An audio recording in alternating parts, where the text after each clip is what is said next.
Greetings all, it's Blue Knight, and welcome back to The Legend of Zelda, Twilight Princess. Previously, we made a lot of preparations, well not really a lot, it was just a couple that took a long amount of time before entering the next dungeon of the game, the Lakebed Temple. We managed to make our way to this room after getting through the opening portion in fairly quick time, I must say. Today we're going to explore more of the Lakebed Temple and hopefully get even more into it, as we did just start off in the last episode and didn't get too far into said dungeon. Before we do that though, I'm going to pull up the mini map for a moment, or the dungeon map rather, to show you that that this indeed is a vertically structured dungeon. We have 4 floors to work with and 2 basement floors. Like I said though, this is pretty vertically constructed.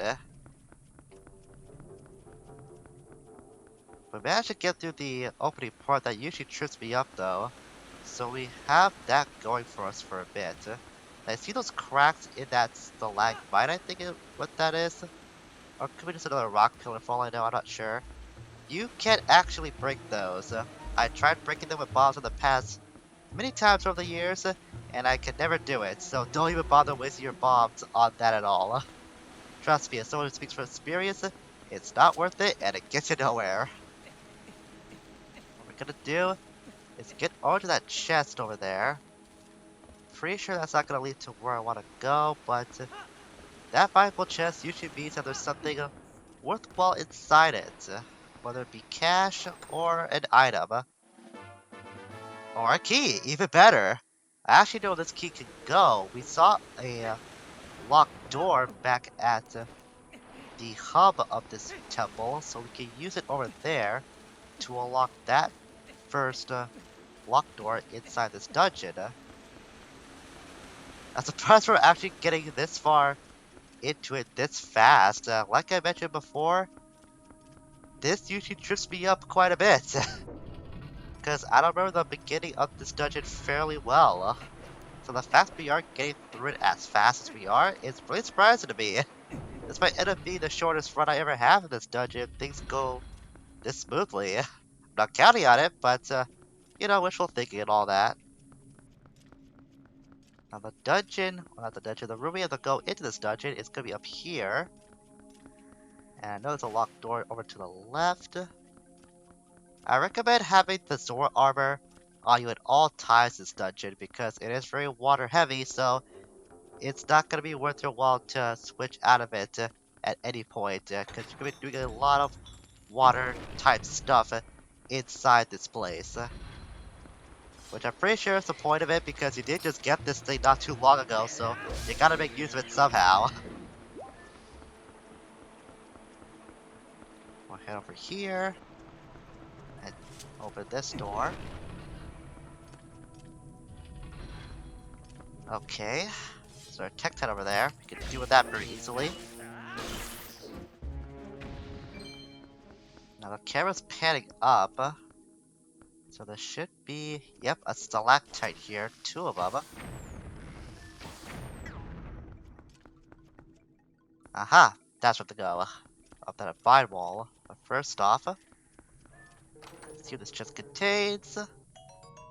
More normal bombs. I really forgot how many normal bombs this place has inside it. Probably as much as regular bombs.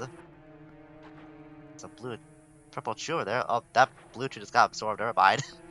Started to an even more worthless chew, but that doesn't really matter too much to me. It's still my gold chew jelly that I got a while back, and I haven't used it yet.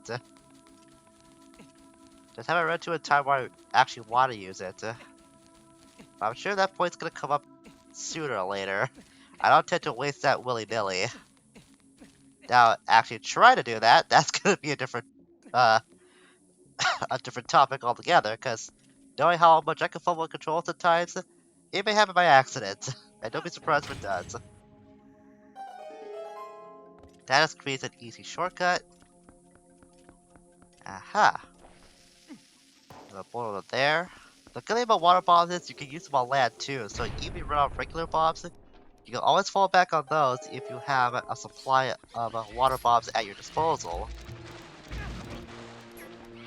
That by proxy might make them the best bomb in this game since you can use them in both water and land. Though the bomb links, they are pretty handy themselves since they pretty much act as bomb chews. So it might be a debate to what kind of type of bomb might be the best in this game. I'm probably gonna say water bombs because, like I said, you use them in two different places at once. Not at once simultaneously, just two different places entirely. You get what I mean? These allow for more options to use both offense and probably defensive wise, as well as just for utilitarian purposes. I'm not even sure that's a word, but if it is, I just made it up and it sounds like a word to me, so I'm sticking with it. I know if we go in here, that's not gonna lead to anywhere important. Because that leads, yeah, over to the room that we just started in, and we can't do anything about that. Or if we do it, it probably won't lead to anything useful. There's another door over there guarded by Los Alvos. We'll save him for now, because I did remember we did see a door at the end of this hallway that we can enter. This might be where I want to go next. That's a chew. That might be, okay. Apparently it's over there. Might be on the other side of this room, actually. That might be why the game is targeting that. And why I can actually hear it. Ah, this guy. He's a new one. This is known as a chew worm, if I'm correct. They're not that easy to deal with. But I'm pretty sure one way to deal with them. Oh, that's not gonna work? Can it work? Oh, yeah, it can. It can blow up the bubble that they're shielding themselves in. And they're easy pickings to exterminate with.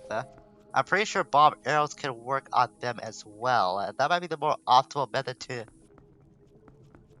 use on them, actually.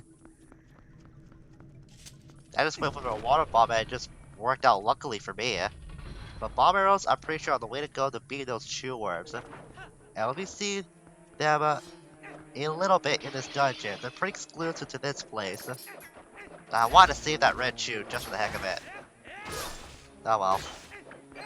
I'm probably gonna empty my lantern oil bottle because we really have no use for that in this dungeon as far as I remember. Even if we do, it has very little purpose in here, so I might just sacrifice that for maybe a red or a blue chew if we do find another one of those at some point in this place.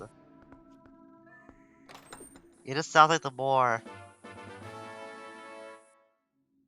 optimal, the more useful purpose for it to be used right now. Actually, I think on the other side of this place. No? Is that here? Ah, he just transported over there. Okay.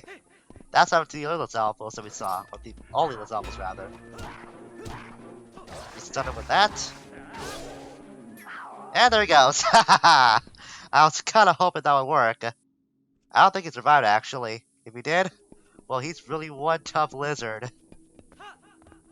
So I was supposed to go here. Alright, so that'll just act as a shortcut to get that small key I just got. And I'm pretty sure to use that key. Alright, I can't go back up there. But first of all, eliminate the purple chew. If I can! Nah, too late on that. Oh well. Finding a red or blue chew, I'm not too worried about this place. I'll just respawn them if I want to, like I did with that red chew. But I might just hold out for a blue one because those do have a full restore as opposed to the red chews. As a matter of fact, I'm gonna take out my letter right now and take this out. Use that immediately so I don't worry about that till later. Then replace them. Perfect. Actually, I don't think we'll need any use for the iron boots in the near future, so I'm gonna take my chance with that for now.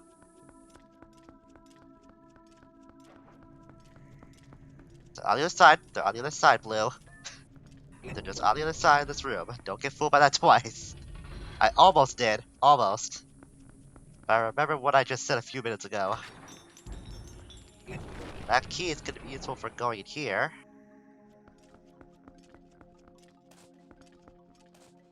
I know we can go down there, but that might not lead to anywhere specific. So the only way to go is up. First, we'll circle around here and see what this contains. Just a bunch more pots, nothing more to it than that. I guess I have to go up there anyways because I have to use that vine wall to climb up it.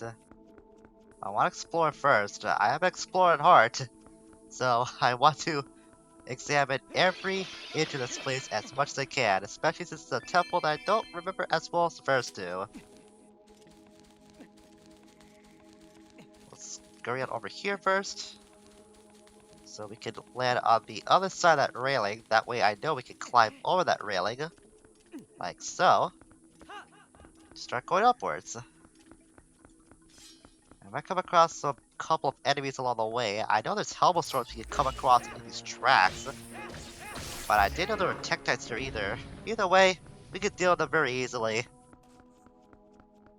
Neither of those foes are that dangerous to us at all. Especially if we could jump slash at them like that. That's really cool to use. Kinda think of it, this would actually be a good place to use my roll move because we don't have that much space to utilize it. It's pretty straightforward. I just gotta remember how to use it first. So this way? Yeah, that's how you do it. I want to use it as Tektite. I'm determined now. No, gotta get more distance. No, I'm gonna use it on this guy. He keeps going over me every time I do that, though. Go. Yeah, that's it. That's how we do it. It's a shame you can't roll while Z targeting, at least not roll forward, because that'll make that roll move even more useful than it is right now. More water bombs at our disposal, that's nice. Very nice. Never can have too many bombs. That's one of the main items that you'll be using in this dungeon. Unfortunately, I can't get to that chest, but I can get the water going in here. I'll have to remember that chest for later on, though. I'm not gonna miss out on that, especially when we get the compass. Actually, I think in one of my previous playthroughs, the compass ended up being the last item I got in the Lakebed Temple. Because it was placed in such a weird location that I didn't really remember it off the top of my head. So I ended up just getting that for last, and I'm pretty sure by the time I did acquire it, I got every other chest in the dungeon anyway, so it ended up being pretty pointless to use. At least we got the water going here, but we can't get it going over there. That's because I have to pull that down. Doi. Kinda why that's there, Blue. Gotta be more observant of your surroundings. And the water just instantly flows like that. It took a while for the texture to fully load in too. Especially with that coming on the HD port, that looked really, really strange, and not the good way.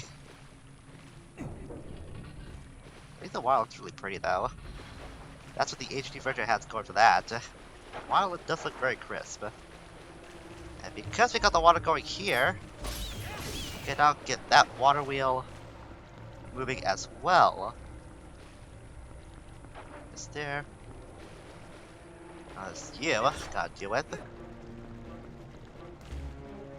No stalactites here, I don't think. Yeah, just this game that we have no way to get around, aside from chopping up that Tektite. That's not the way we have to go yet, but I'm pretty sure this water will go back into the main hub. So what we have to do is circle around here and go back to that place. Ah, that's how we get the platforms here moving as well. Sweet. But I'm gonna go over here. I think that can lead to a chest that we can reach right now, but I remember that there's a gate that's guarding that chest too. So even if we can't get to it, we can't really access that chest yet. However, though, seems my hypothesis about the water going back to the main hub of this dungeon, it seems to be right.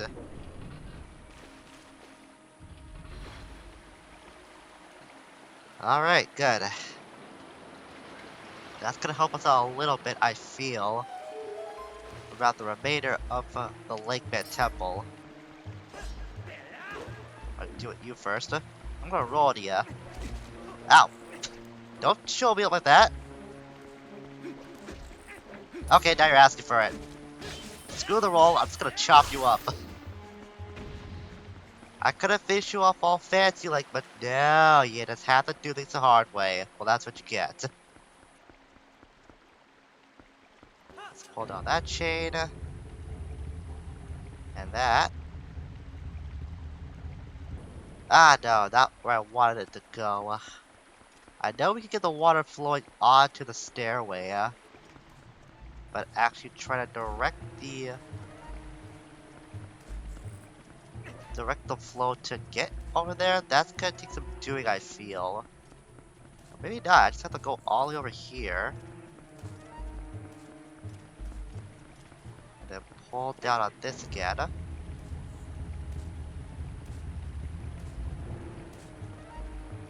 That way it can go up. That just took me back to the beginning again. Ah, rats. Great, I got myself turned around twice in this place. I mean, I know my sense of direction is bad in the dungeon, but not that bad. I hope I'm thinking right on this, because otherwise, I might actually end up having a usual long run in this dungeon.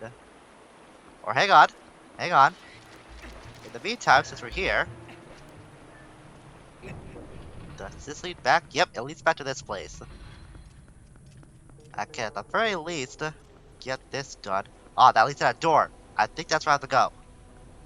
Because I'm pretty sure that door is important. Maybe I was thinking too far ahead. That might have been my problem. See another door over there, but based on the map, those lead to the same place. Now it's over there. We have to go in that door. Over here is another chest that contains a small key. Nice. That's gonna be helpful at some point. Wow, shoot so much. Pretty sure you're yellow too, so you'll give ladder oil. Not worried about you. Since we're here, might as well explore this place. I was kinda debating for a moment to save that for later, but now we're here. Might as well tackle it. We'll go to the other door later. Probably not to lead to anything else specific, but it's gonna be handy. Never mind. I guess we'll go to the far door first. I know we have to go there at some point, but we can't do anything about that gate, I guess. That was really strange. I thought it'd just be open to me outright. I don't know, Mickey. We got options after all, so we're not SOL yet. Let's head to this door then. Maybe that's my activated switch somewhere that'll get that gate to open. I hope that's the case. Otherwise, I'd be boned if that were not true. Yeah, that's what the small key is used for. Perfect. That helmet's for here though, so I'm gonna deal with this rascal first. I said first. Yeah. Doesn't matter if you're armored in the front or the back. A jump slash is a jump slash. They'll still take you down just the same. Make sure not to choose with the other side of this place. Almost trying to trick me again, I see. Those choosers never give up to try and fool me. I'm going down here. Alright, guess I have to use the iron boots after all. Do that. I'm sure I'll find a blue chew around here at some point. I'm not too worried. You see more of those. I believe those are just jellyfish. No, those are called bari. That's what these things are referred to as. And the clams, they're not just called what I was thinking of, like barnacles, I think what I was referring to them before, or barnabys. No, they're called shell blades. And I'm pretty sure we'll find both of them here in this section. Oh, I didn't know the bar could move. I didn't know they could do that. I thought they were only stationary. I'll deal with you very quickly. I got bombs to spare. I don't mind parting with one to deal with that guy. That was a shell blade we fought, by the way. Enemy I'll just refer to as.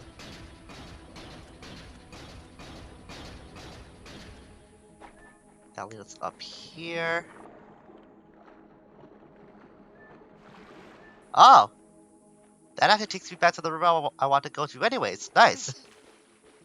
Cool. Cool, cool. I forgot there was an alternate way to get into this room. So we can take out these toads to fall from the ceiling. I believe these are just called tadpoles? No, they're called little toados. But if you look up, you gotta find where the source of them they're falling from are. Oh, there's more of them. First.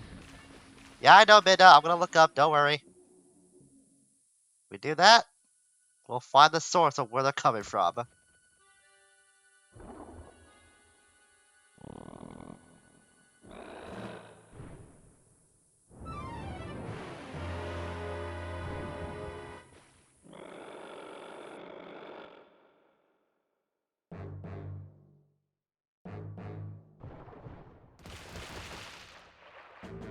This creature is known as the Deku Toad, and this will be our mini-boss for this dungeon. Take out the little Toados first, so now we can make it a one-on-one situation. And when the Toad jumps up, just run around. Oh, it actually squished me! It's not getting off, is it? Oh, never mind. Ah, dang it, I lost my opportunity to go on the attack, though. I did not have that happen to me before. That was my fault because I didn't go for the roll, that's why. At the last minute, I usually roll out of the way when it comes down. That way when it gets smushed. No matter, I'll just take out its babies again. At least it give me hearts, so I can get my health back. It's charging up for the jump. Oh, come on, it squished me again. Guess that was my fault because it's rolling at the head. That was my fault. Come on. Yeah, don't try to do that, buddy. I know that's another way you can take on... You can attack it by using a bomb when it opens its mouth. The window is not open for long, but you can damage it so you can go after its real weak point, which is the tongue.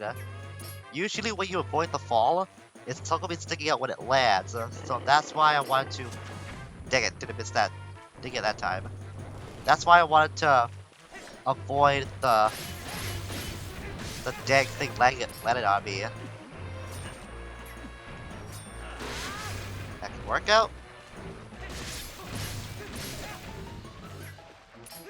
Man, how many babies do you have? It's not normal for any sort of creature to have this many babies. There we go. And now we can attack its tongue. You're giving me a bigger fight than I usually contend with, Mr. Toad or Mrs. Toad. Don't think so. It's gonna blow up and we can attack the tongue again.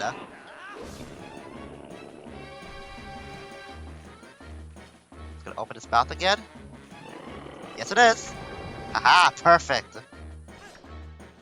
So the Deku Toad and its babies are based on a real life... Hey, they don't blow. Or any blow, nice. I was not expecting for the ending blow to come up after that. I mean, I was kind of hoping for it, but I wasn't counting on it. That was definitely the toughest fight I had with that Toad today. Even though I did hold my own still, I do not usually acquire that much or accumulate that much damage from it. And a reward is, as tradition, the dungeon item after taking on the boss, or the mini-boss rather. This is the claw shot, a claw at the end of a long chain. You can latch on to places where we see this reticle to jump great distances. Use L while hanging from the ceiling to move up and down. And you can bet that we'll be using that because, as tradition goes, new dungeon item means we'll be using it for the rest of said dungeon. And we can use that to pull on these little targets we've been seeing throughout the place. And like the description said, we can go up and down after latching on to an object with our claw shot. As I was gonna say, the Deku Toad and its babies are based on a real-life species known as the common Suriname toad. It's an animal or a toad that plants eggs on its back for protection until hatching. However, when the eggs hatch, it gives birth to a frog, not a tadpole like we saw with the Toados. So they did take a few liberties about that specific mini-boss, but the principle and the concept is pretty identical to the real-life inspiration that the Toad was based off of, which is pretty cool. Although I shouldn't have that many babies, but who am I to judge? I'm not the leader of the animal kingdom after all. Far from it. Now there are a myriad of those targets that we can use this new item on. Most importantly in this room is gonna be over there. Can I get over there right now? I don't think I can. I see a target over there, but even if I try to jump it, it's not gonna work because the water level's too low. Alright. That doesn't matter. This is my first target anyways. You can also use the claw shot to latch onto vine walls like that, so that's why I didn't land on the target specifically. There's one over there, so I can use that. And fall down. I think I might go back to the room we were just at earlier where we got the water flow going to get that chest right now. For all I know, that could contain the compass because I will admit that the compass is in a room like that, and I don't want to end up forgetting about it again, so that's why I'm going to make it a point to go back to it now so I don't forget about it later. Another advantage of having the claw shot is that this can be used to expose the Helmosaurs from their armor. This can actually be used, this gadget can be used to help deal with a couple of enemies in this place, like the shell blades, and as well as the chew worms. You can actually extract the chew worms from their bubble shield to get at them much easier, because they're essentially the core of what makes up that hybrid of enemies. Okay, I remember that this can trip you up a little bit, because if you try to go on the surface like that, that's only gonna make us slide down the water, because it turns into a water slide basically after we do get the source flowing here. So what we can do is just work our way all the way up here by walking slowly on the iron boots, or go for a more risky approach. Cautiously go on the rail, adjust the camera, and walk over to the top of the source again. It's gonna be a little riskier, but it's a lot faster than the intended approach. Well, kinda like that. Ah, crap! Alright, that guy got one over me. I should have seen that coming, but I didn't think he would actually jump over the railing. I'm gonna get back up to the top of this though. I don't care how long it takes. I'm here talking to the guy that spent almost 6 hours trying to catch one stupid fish recently, so my level of persistence, it ain't short. That's what you get. Probably should have done the first. I probably should have done that the first time. Whoa, Link. Well, Link wanted to try to go diving, and for some reason he rolled onto the surface, and that got me to go all the way back down here again. Good job, Link. Good job. So I guess if you get far enough up here. Oh, don't do that. Hold down the side button and go to first person with the claw shot like that. That way it can be easy to deal with. Going after nuisances like that. I guess my railing strategy wasn't foolproof because it got these in the way too. At least he didn't put claw shot targets up this way. That way, you can get up through here a lot faster. You gotta be close enough to it. That's the main thing about it. There, don't dodge it. Try to be better than your average Tektite. I've heard that those Tektites are trying to prove themselves something fierce here in this dungeon. They've had moments of brilliance, but I've still been able to deal with them pretty easily. Last, we're finally at the top. Thank goodness for the claw shot, otherwise it would have taken me an eternity just to get back up here again. This better be worth it. Though I have a feeling it might not be. Let's see if I can get over there first. Good. Finally de-equip that for the inevitable slide that I could take. And this, oh, it's not the compass. That's what I thought! I knew there's a Hylian stamp in one of these rooms, and this one contains the letter Y. Alright, so it must be in the other room that's structured like this. Great. Just great. Just want to show that off pretty quickly. So the claw shot can break big pots. It can also grab small pots too. I think it can also grab rupees if you're close enough to them. I might be wrong on that, but it'll be worth testing out at some point. Okay, about you. I know there's something valuable we can get in here. Yep, right over there.